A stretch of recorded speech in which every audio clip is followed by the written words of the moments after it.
chua chai sang pha na kan nei bồi ba chu sang pha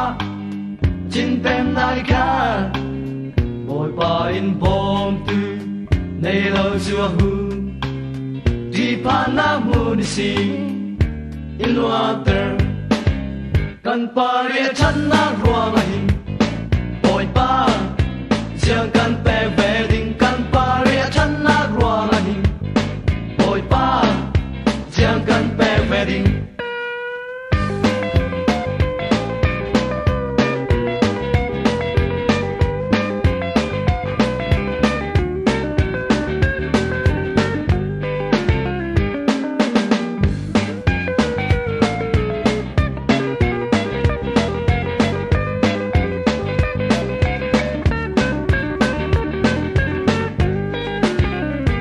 ba chua cha gi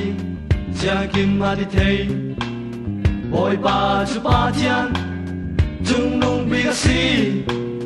bồi ba in a chak lum mi bo tha pe chin lung oi nom na in chuang kan pa ria chan na ruang a hin bồi ba giang kan pe ve ding kan pa ria chan na ruang a hin bồi ba giang kan pe ve bồi ba in a pha le tha cham mo thei kan tha nao cha na tha sang in tung ter kan tu kan sam mi bồi ba in pe ko so sia cho lo vi in bur cheu kan pa ria chan na ruang a hi bồi ba giang kan pe ve ding kan pa ria chan na ruang a hi